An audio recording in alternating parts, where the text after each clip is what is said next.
Rasulullah sallallahu alaihi wasallam ngendika sittatun asya'a tuhbitul a'mal. 6 perkara yang akan menghancurkan amal-amal kita. Ingkang nomor setunggal inggih menika istighalu bi uyubil khalqi. Sibuk dengan aib orang lain dan tidak pernah sibuk dengan aib diri sendiri.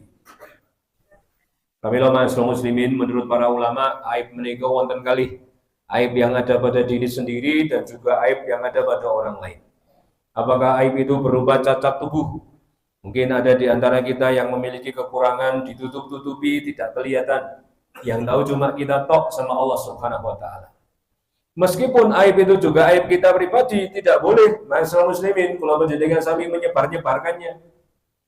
Kita cerita karo wong siji, Pak Dewi tak ceritani ning aja kondo-kondo. Barengan Pak Dewi niku ngomong karo wong 5 ya ngomong aja kondo. Wong 5 ngomong karo wong 10 aja kondo. Akhirnya aib kita pribadi yang seharusnya kita tutup-tutupi justru malah kita sebarkan sendiri. Maka Allah dengan Maha Rahman, Maha kasih sayangnya menutup Bapak Ibu aib kita. Maka para sahabat mengatakan kalau seandainya dosa itu berbau, maka niscaya tidak ada satupun orang ingkang kersa lenggah jejer kula panjenengan sami. Kalau seandainya dosa itu berbau. Maka malam yang pekat menutup semua kesalahan. Siang yang panas juga menutup semua kesalahan. Maka Allah Subhanahu wa Ta'ala senantiasa membuka tangannya, menerima tobat orang-orang yang ketika berbuat dosa di malam hari, menerima tobat orang-orang yang berbuat dosa di siang hari sampai hari kiamat tiba. Kami lagi Bapak Ibu, aib itu bisa aib diri sendiri. Apalagi aib orang lain.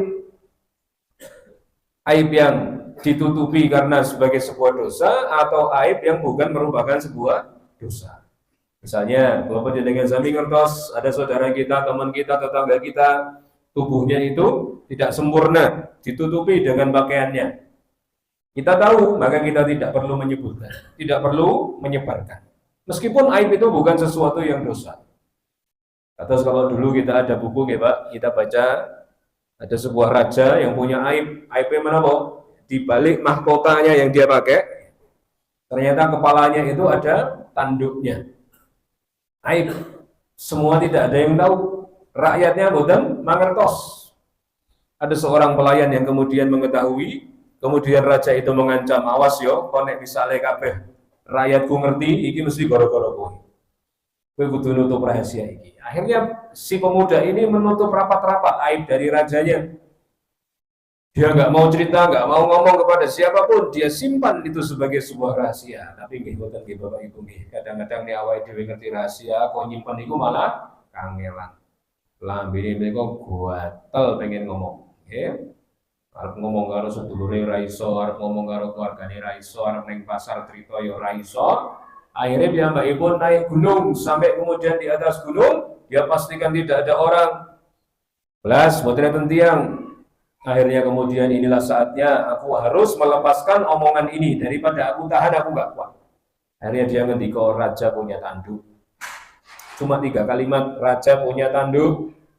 Wis plong aku, wis iso ngomong, wis ora gatel meneh lambeku. Ternyata memang tidak ada orang Bapak Ibu, tapi ada burung puyuh nang ring di atas pohon.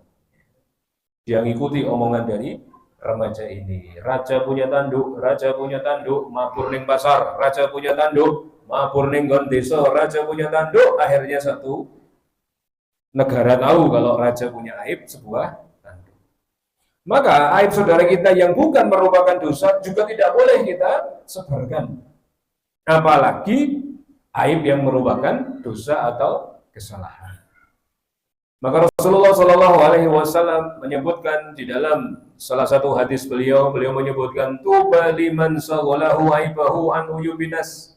Berbahagialah orang-orang yang tersibukkan dengan aibnya sehingga dia tidak memperhatikan aib orang lain. Maka Ali bin Abi Thalib Bapak Ibu ngendika, kalian nanti tidak akan ditanya tentang aib saudaramu di akhirat. Di yaumul mizan, di yaumul hisab, Allah tidak akan bertanya aib bapak kae napa? Aib Pak Dine kae napa? Aib Mbok Dine niku napa? Betul. Itu urusan mereka, bukan urusan kita.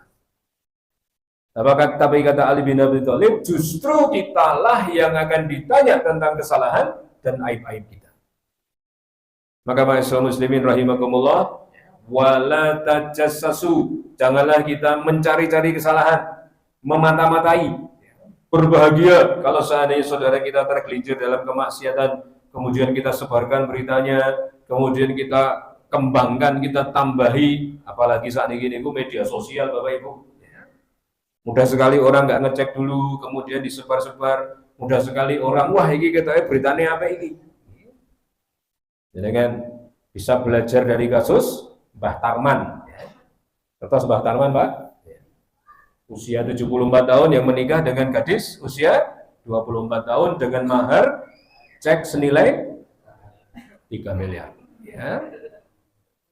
Rame nih beritanya. Padahal Mbah Tarman sendiri menyangkal, saya nggak kabur, saya sedang di Ponorogo bersama istri saya, tapi beliau sudah dirujak sak media sosial. Bahkan saya lihat akun-akun Ustadz pun juga melakukan hal yang sama. Ramilah Bapak Ibu, tabayun, fatabayanu, jangan cepet-cepetan nge-share padahal kita belum tahu beritanya.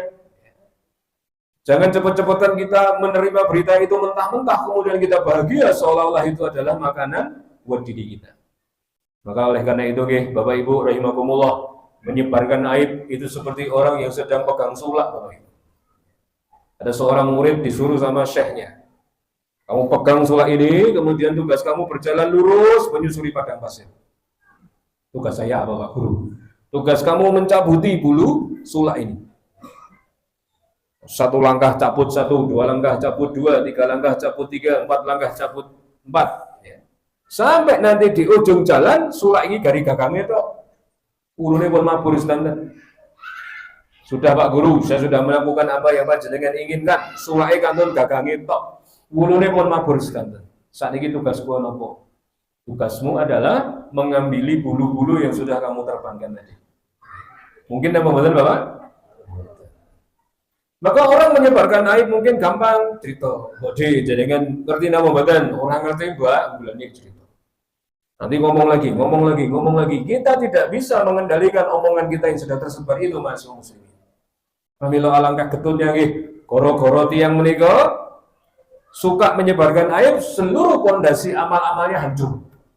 Amal baca Quran, amal berbuat baik, nolong orang dan lain sebagainya. Hancur semuanya menjadi debu-debu yang berterbangan. Nauzubillahi min dzalik.